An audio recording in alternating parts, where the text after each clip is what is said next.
ಓಂ ಶ್ರೀ ಮಹಾಗಣಾಧಿಪತಿಯೇ ನಮಃ. ಓಂ ಶ್ರೀ ಮಾತ್ರೇ ನಮಃ. ಓಂ ಶ್ರೀ ಗುರುಭ್ಯೋ ನಮಃ. ಸಮಸ್ತ ಕನ್ನಡ ವೀಕ್ಷಕರಿಗೆ ನಮಸ್ಕಾರ. ನೀವು ಮೊದಲನೇ ಬಾರಿ ನಮ್ಮ ಚಾನಲ್ ನೋಡ್ತಾ ಇದ್ದರೆ ದಯವಿಟ್ಟು ಸಬ್ಸ್ಕ್ರೈಬ್ ಮಾಡಿ ಅಂತ ಹೇಳ್ತಾ, ಈ ದಿನವೂ ನಾವು ಈ ರಾಹುಕೇತುಗಳು ಈ ವರ್ಷ ಅಂದರೆ ವಿಶ್ವಾವಸುನಾಮ ವರ್ಷ ಆರಂಭವಾದ ಮೇಲೆ ಈ ದ್ವಾದಶ ರಾಶಿಗಳ ಮೇಲೆ ಯಾವ ರೀತಿ ಫಲಗಳು ನೀಡ್ತಾ ಇದೆ ಅನ್ನುವಂತಹ ವಿಷಯಗಳಲ್ಲಿ, ಮುಖ್ಯವಾಗಿ ರಾಹುಕೇತುಗಳು ಅಂದರೆ ಯಾರು ಅಂತ ಹೇಳುವುದಾದರೆ ಪಾಪಗ್ರಹಗಳು ಅಂತ ಎಲ್ಲರಿಗೂ ಗೊತ್ತು. ಆದರೆ ಈ ರಾಕ್ಷಸ ಜಾತಿಗೆ ಸಂಬಂಧಿಸಿರುವಂತಹ ಗ್ರಹಗಳಾಗಿರುತ್ತೆ. ಈ ಮುಖ್ಯವಾಗಿ ಈ ದೇವತೆಗಳು ಮತ್ತು ರಾಕ್ಷಸರು ಅಮೃತ ಮದನ ಮಾಡ್ತಾ ಇರ್ತಾರೆ.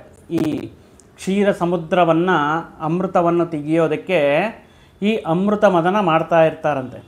ಅಂತಹ ಸಂದರ್ಭಗಳಲ್ಲಿ ಈ ಸ್ವರ್ಬಾನ ಅನ್ನುವಂತಹ ಒಂದು ರಾಕ್ಷಸ ದೇವತರ ಗುಂಪಿನಲ್ಲಿ ದೇವತರ ಆಕರ್ಷಣೆ ಧರಿಸಿ ಇವರಿಗೂ ಅಂದರೆ ನನಗೂ ಅಮೃತ ಸಿಗುತ್ತೆ, ನಾನು ಚಿರಂಜೀವಿಯಾಗಿ ನನಗೆ ಯಾವುದೇ ಈ ನಾಶ ಅನ್ನೋದಿರೋಲ್ಲ, ಸಾವು ಅನ್ನೋದಿರೋಲ್ಲ, ಚಿರಂಜೀವಿಯಾಗಿ ಇರಬೇಕು ಅನ್ನುವಂತಹ ಒಂದು ದುರ್ಬುದ್ಧಿಯಿಂದ ಈ ಸ್ವರ್ಬಾನು ಅನ್ನುವಂತಹ ರಾಕ್ಷಸ ಈ ದೇವತ ಗುಂಪಿನಲ್ಲಿ ಸೇರಿ ಅಮೃತವನ್ನು ಸವಿಯೋದಕ್ಕೆ ಪ್ರಯತ್ನ ಮಾಡ್ತಾ ಇರ್ತಾರಂತೆ. ಅಂತಹ ಸಂದರ್ಭಗಳಲ್ಲಿ ಈ ಮೋಹಿನಿ ಅವತಾರದಲ್ಲಿರುವಂತಹ ಶ್ರೀ ಮಹಾವಿಷ್ಣುವು ಇವರನ್ನು ಕಂಡುಹಿಡಿತಾರೆ. ದೇವತಾ ಗುಂಪಿನಲ್ಲಿ ಸೇರುವಂತಹ ಒಬ್ಬ ಈ ಸ್ವರ್ಬಾನು ಅನ್ನುವಂತಹ ಈ ರಾಕ್ಷಸ, ಈ ರಾಕ್ಷಸ ಏನಾದರೂ ಅಮೃತವನ್ನು ಸೇವಿಸಿದರೆ ಈ ರಾಕ್ಷಸ ಬುದ್ಧಿಯಿಂದ ದೈವತ್ವ ಇರುವಂತಹ ಈ ಅದ್ಭುತವಾದಂಥ ಶಕ್ತಿಗಳಿಂದ ವಿನಾಶವನ್ನು ಮಾಡಬಹುದು ಅನ್ನುವಂತಹ ದೃಷ್ಟಿಯಿಂದ ಈ ಮೋಹಿನಿ ಅವತಾರದಲ್ಲಿರುವಂತಹ ಶ್ರೀ ಮಹಾವಿಷ್ಣು ಸುದರ್ಶನ ಚಕ್ರವನ್ನಿಂದ ಏನು ಮಾಡ್ತಾರೆ, ಈ ಸ್ವರ್ಬಾನು ಅನ್ನುವಂತಹ ರಾಕ್ಷಸನ ತಲೆ ಮತ್ತು ಈ ಮೊಂಡೆವನ್ನು ಅಂದರೆ ಈ ಕೆಳಗಡೆ ಇರುವಂತಹ ಬಾಡಿನ ಸಪ್ರೇಟಾಗಿ ತಲೆಯ ಬಾಡಿಯಾಗಿ ಸಪ್ರೇಟ್ ಆಗಿಬಿಡುತ್ತಂತೆ. ಅಂತಹ ಸಂದರ್ಭದಲ್ಲಿ ಈ ಸ್ವರ್ಬಾನು ಅನ್ನುವಂತಹ ಈ ರಾಕ್ಷಸ ತಲೆ ಯಾಕಂದರೆ ಆಲ್ರೆಡಿ ಇವರು ಈ ಅಮೃತವನ್ನು ಸ್ವೀಕಾರ ಮಾಡುವಂತಹ ಸಂದರ್ಭ ಆಗಿರುತ್ತೆ. ಕೆಲವೊಂದು ಬೊಟ್ಟುಗಳು ಅಮೃತದ ಬಿಂದುಗಳು ಇವರ ಕುತ್ತಿಗೆಯಲ್ಲಿ ಈ ಗಂಟಲಿಗೆ ಸೇರುತ್ತೆ. ಆದ್ದರಿಂದ ಇವರ ಈ ಎರಡು ಭಾಗಗಳನ್ನಾಗಿ ಮಾಡುವುದರಿಂದ ಇವರ ತಲೆ ರಾಹುವಿಯಾಗಿ ಇವರ ಕೆಳಗಡೆ ಇರುವಂತಹ ಈ ಭಾಗವು ಮೊಂಡೆವು ಬಂದು ಇವರಿಗೆ ಕೇತುವಾಗಿ ಇವರು ಚಿರಂಜೀವಿಯಾಗಿ ಮುಖ್ಯವಾಗಿ ಈ ಗ್ರಹಗಳ ರೂಪದಲ್ಲಿ ಜನರನ್ನು ಕಾಡ್ತಾ ಇರುತ್ತೆ. ಆದ್ದರಿಂದ ಸೂರ್ಯ ಮತ್ತು ಚಂದ್ರ ಹೋಗ್ಬಿಟ್ಟು ಈ ರೀತಿ ಸ್ವರ್ಬಾನು ಅನ್ನುವಂಥ ರಾಕ್ಷಸ ಈ ರೀತಿ ಮಾಯಾವಿ ರೂಪದಲ್ಲಿ ಬಂದು ಈ ಹೇಮಾರಿಸ್ತಾರೆ ಅಂತ ಬೇಡಿಕೊಂಡಿರುವಂತಹ ಸಂದರ್ಭಗಳಲ್ಲಿ ಈ ಸ್ವರ್ಬಾನು ಯಾಕೆ ನಮಗೆ ಚಂದ್ರಗ್ರಹಣ ರಾಹು ಬರುವಂತಹ ಕಾರಣದಲ್ಲಿ ಕೇತುಗ್ರಸ್ತ ಚಂದ್ರಗ್ರಹಣ ರಾಹುಗ್ರಸ್ತ ಚಂದ್ರಗ್ರಹಣ ಅಂತ ಹೇಳ್ತಿರ್ತೀವಲ್ವಾ, ಈ ಸಂದರ್ಭದಲ್ಲಿ ಇವರು ಅಂದರೆ ಈ ರಾಕ್ಷಸ ಮಾಡಿರುವಂತಹ ಇದಕ್ಕೆ ಹೋಗಿ ಈ ರೀತಿ ಮಾಡುವುದರಿಂದ ಈ ಕೇತುಗೆ ಕೂಡ ರಾಹುಗೆ ಕೂಡ ಚಂದ್ರ ಮತ್ತು ರಾಹು ಈ ಚಂದ್ರ ಮತ್ತು ಸೂರ್ಯನ ಈ ವಿಷಯಗಳಿಂದ ಗ್ರಹಣಗಳು ಆಗಬಹುದು. ಕೇತುಗ್ರಸ್ತ ಚಂದ್ರಗ್ರಹಣ ರಾಹುಗ್ರಸ್ತ ಚಂದ್ರಗ್ರಹಣ ಅಂತ ಆ ರೀತಿ ಬರುತ್ತೆ ಅಂತ ಹೇಳ್ಬಿಟ್ಟು ಶ್ರೀ ಮಹಾವಿಷ್ಣು ಇವರಿಗೆ ಶಾಪವನ್ನು ನೀಡಿರ್ತಾರೆ. ಆದರೆ ಈ ಅಮೃತ ಹೋಗಿರೋ ಅಂದರೆ ಸ್ವಲ್ಪ ಕೆಲವು ಬಿಂದುಗಳು ಇವರ ದೇಹದಲ್ಲಿ ಹೋಗಿರುವಂತಹ ಕಾರಣದಿಂದ ಇವರು ರಾಹುಕೇತುಗಳಾಗಿ ಈ ನವಗ್ರಹಗಳಲ್ಲಿ ಗ್ರಹಗಳಾಗಿ ಇವರದೇ ಆದಂತಹ ಪರಿಣಾಮಗಳನ್ನು ಈ ನಮ್ಮ ಜನರ ಮೇಲೆ ಈ ಜ್ಯೋತಿಷ್ಯ ಶಾಸ್ತ್ರದ ಪ್ರಕಾರ ಆಗಿರ್ಬೋದು, ಜನ್ಮಕುಂಡಲಿ ಪ್ರಕಾರ ಆಗಿರ್ಬೋದು, ಗೋಚಾರದಿಂದ ಆಗಿರ್ಬೋದು ಫಲಗಳನ್ನು ನೀಡ್ತಾ ಇರ್ತಾರೆ ರಾಹು ಕೇತು ಗ್ರಹಗಳು. ಇನ್ನು ಈ ಕೇತು ಸಂಚಾರವನ್ನು ಬಗ್ಗೆ ಹೇಳ್ತಾ ಇದ್ದೀವಿ ನಾವು. ಕೇತು ಯಾವ ರೀತಿ ಸಂಚಾರ ಮಾಡ್ತಾ ಇದ್ದಾರೆ, ಕೇತು ಈ ಸಂಚಾರ ಮೇ 18ರಿಂದ ಸಿಂಹರಾಶಿಗೆ ಪದಾರ್ಪಣೆ ಮಾಡುವುದರಿಂದ ಒಂದು ವರ್ಷದ ಕಾಲ ದ್ವಾದಶ ರಾಶಿಗಳಿಗೆ ಯಾವ ರೀತಿ ಫಲಗಳು ಇದೆ ಅನ್ನುವಂತಹ ವಿಷಯಗಳನ್ನು ಹೇಳ್ತಾ ಈ ದಿನ ಮಕರ ರಾಶಿಯವರಿಗೆ ಶನಿ ಅಧಿಪತಿಯಾಗಿರುವಂತಹ ಶನಿ ಆಳ್ತಾ ಇರುವಂತಹ ಮಕರ ರಾಶಿ ಜಾತಕರಿಗೆ ಈ ಕೇತುಗ್ರಸ್ತದ ಪ್ರಭಾವ ಯಾವ ರೀತಿ ಇರುತ್ತೆ, ಈ ಕೇತು ಸಂಚಾರದಿಂದ ಯಾವ ವಿಷಯಗಳಲ್ಲಿ ಅನುಕೂಲವಾಗಿರುತ್ತೆ, ಯಾವ ವಿಷಯಗಳಲ್ಲಿ ಮುಂಜಾಗ್ರತೆ ಕ್ರಮಗಳನ್ನು ತಗೋಬೇಕು, ಯಾವ ವಿಷಯಗಳಿಂದ ಇವರು ಮುಖ್ಯವಾಗಿ ಪರಿಹಾರಗಳನ್ನು ಮಾಡಿಕೊಂಡರೆ ಅದ್ಭುತವಾದಂತಹ ವಿಷಯಗಳು ಇವರ ಜೀವನದಲ್ಲಿ ನಡೆಯುತ್ತೆ ಅನ್ನುವಂತಹ ವಿಷಯಗಳನ್ನು ನಾವು ಈ ವಿಡಿಯೋ ಮುಖಾಂತರ ತಿಳಿದುಕೊಳ್ಳೋಣ. ಇನ್ನು ಅಷ್ಟಮದಲ್ಲಿ ಕೇತುಗ್ರಹವು ಮಕರ ರಾಶಿಯಲ್ಲಿ ಸಂಚಾರವನ್ನು ಮಾಡ್ತಾ ಇರುತ್ತೆ. ಅಷ್ಟಮದಲ್ಲಿ ಮುಖ್ಯವಾಗಿ ಯಾವುದೇ ಪಾಪಗ್ರಹ, ಈಗ ಶನಿ ಇರುವಂತಹ ಸಂದರ್ಭಗಳಲ್ಲಿ ಅಷ್ಟಮ ಶನಿ ಅಂತ ಹೇಳ್ತಾರೆ. ಅದೇ ರೀತಿ ಈ ಕೇತು ಇರುವಂತಹ ಸಂದರ್ಭದಲ್ಲಿ ರಾಹು, ಅಷ್ಟಮ ರಾಹು ಅಂತ ಹೇಳ್ತಾರೆ. ಈ ರೀತಿ ಅಷ್ಟಮ ಕೇತು ಮಕರ ರಾಶಿಯವರಿಗೆ, ಅಂದರೆ ಇವರಿಗೆ 7.5 ಸಮಸ್ಯೆ ಆಲ್ರೆಡಿ ಕ್ಲೋಸ್ ಆಗಿದೆ. ಆದ್ದರಿಂದ ಭಯ ಬೀಳುವಂತಹ ಸಂದರ್ಭ ಇಲ್ಲ. ಈ ವರ್ಷದ ಅದೃಷ್ಟ ರಾಶಿಗಳಲ್ಲಿ ಮಕರ ರಾಶಿ ಒಂದು ಅದ್ಭುತವಾದಂತಹ ರಾಶಿ ಆಗಿರುವಂತಹ ಕಾರಣದಿಂದ, ಕೇತು ಅಷ್ಟಮದಲ್ಲಿ ಸಂಚಾರ ಮಾಡ್ತಾ ಇರುವಂತಹ ಕಾರಣದಿಂದ ಮುಖ್ಯವಾಗಿ ಇವರು ತುಂಬ ದಿನಗಳ ನಂತರ ಕುಟುಂಬ ಸದಸ್ಯರನ್ನಾಗಿರ್ಬೋದು ಅಥವಾ ಸನ್ನಿಹಿತರನ್ನಾಗಿರ್ಬೋದು, ಸ್ನೇಹಿತಗಳನ್ನಾಗಿರ್ಬೋದು ತುಂಬ ದಿನಗಳ ನಂತರ ಮೀಟ್ ಮಾಡ್ತಾರೆ. ಈಗ ನೋಡಿ, ಕೆಲವೊಂದು ಕುಟುಂಬಗಳಲ್ಲಿ ಈಗ ಫಾರಿನಲ್ಲಿ ಸೆಟ್ಲ್ ಆಗಿರ್ತಾರೆ. ಅವ್ರು ಬರೋದೇ 8 ವರ್ಷಕ್ಕೋ 10 ವರ್ಷಕ್ಕೋ ಈ ರೀತಿ ಬರ್ತಾ ಇರ್ತಾರೆ. ದಿನ ಈಗ ಅಂದರೆ ಜಗತ್ತು ತುಂಬ ಚಿಕ್ಕದಾಗಿಬಿಟ್ಟಿದೆ ಟೆಕ್ನಾಲಜಿ ಬಂದಮೇಲೆ. ಆದ್ರೂ ಸತ ಅವರು ಸ್ವಯಂವಾಗಿ, ಅಂದರೆ ಸಣ್ಣ ಬಾಲ್ಯ ಸ್ನೇಹಿತಗಳನ್ನು ತುಂಬ ವರ್ಷಗಳ ನಂತರ ಮೀಟ್ ಮಾಡೋದಾಗಿರಲಿ, ಕುಟುಂಬಸ್ಥರು ಮತ್ತೆ ಮರಳಿ ಬರೋದಾಗಿರಲಿ, ಈ ರೀತಿ ಕೆಲವು ವಿಷಯಗಳು ತುಂಬ ಇಷ್ಟವಾದವರು ತುಂಬ ದಿನಗಳ ಕಾಲದಿಂದ ನಂತರ ಬರುವುದರಿಂದ ಕೆಲವೊಮ್ಮೆ ಭಾವೋದ್ವೇಗಕ್ಕೆ ಒಳಗಾಗ್ತಾರೆ. ಬಂದು ಸರ್ಪ್ರೈಸ್ ಅಂತ ಅವರು ಎಕ್ಸ್ಪೆಕ್ಟ್ ಮಾಡಿರೋಲ್ಲಂತಹ ಅಂದರೆ ಒಳ್ಳೆಯ ಪ್ರೀತಿ ಅನುಕೂಲ ಇರುವಂತಹ ವ್ಯಕ್ತಿಗಳ ಜೊತೆಗೆ ಆ ರೀತಿ ಸರ್ಪ್ರೈಸ್ಗಳು ಒಂಥರ ಭಾವೋದ್ವೇಗವನ್ನು ನೀಡುತ್ತೆ.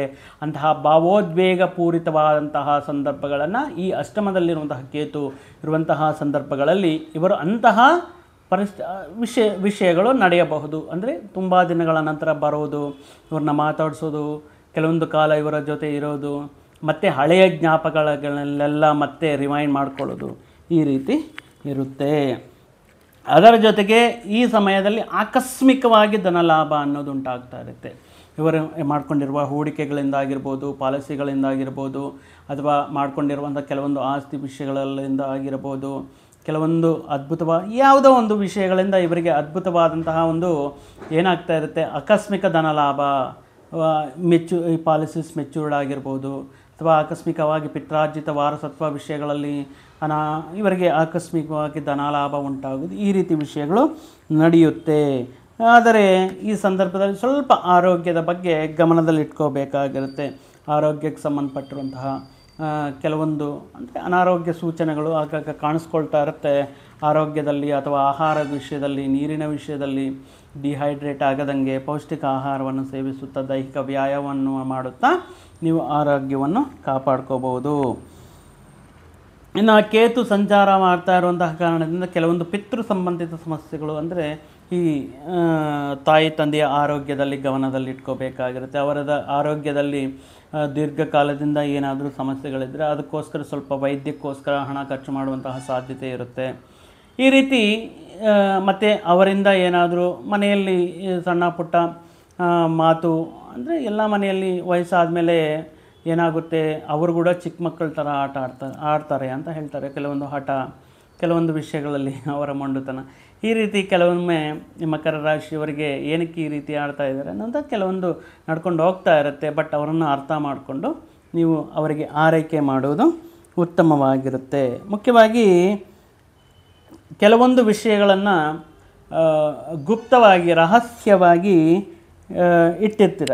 ಅಂತಹ ವಿಷಯಗಳು ಈಗ ಅಂದರೆ ಬೆಳಕಿಗೆ ಬರುವಂತಹ ಕಾರಣದಿಂದ, ಅಥವಾ ನಿಮ್ಮ ಕುಟುಂಬ ಸದಸ್ಯರಾಗಿರಲಿ, ನಿಮ್ಮ ಸಂಗಾತಿಯಾಗಿರಲಿ, ಈಗ ಆ ವಿಷಯಗಳನ್ನು ಗೊತ್ತಾಗೋದ್ರಿಂದ, ಅದು ಹಣಕಾಸಿಗೆ ಸಂಬಂಧಪಟ್ಟಿರುವಂತಹ ವಿಷಯಗಳು, ವೈಯಕ್ತಿಕ ಜೀವನಕ್ಕೆ ಸಂಬಂಧಪಟ್ಟಿರುವಂಥ ವಿಷಯಗಳಾಗಿರ್ಬೋದು, ಏನೇ ಒಂದು ವಿಷಯವನ್ನು ಯಾಕೆ ಹೇಳೋದು ಅಂತ ಹೇಳ್ಬಿಟ್ಟು ನಿಮ್ಮ ಗುಪ್ತವಾಗಿ ರಹಸ್ಯವಾಗಿ ಇಟ್ಕೊಂಡಿರ್ತೀರ. ಅಂತಹ ವಿಷಯಗಳು ಬೆಳಕಿಗೆ ಬರುವಂತಹ ಕಾರಣದಿಂದ ಅದರಿಂದನೂ ಕೆಲವೊಮ್ಮೆ ಯಾಕೆ ನಾವೇನು ಬೇರೆಯವರ ಯಾಕೆ ಹೇಳಲಿಲ್ಲ ಈ ವಿಷಯಗಳು ಅಂತ ಕೆಲವೊಮ್ಮೆ ನಿಮ್ಮ ಮೇಲೆ ವಾದ ವಿವಾದಗಳು ನಡೆಯುವಂತಹ ಸಾಧ್ಯತೆ ಇರುತ್ತೆ.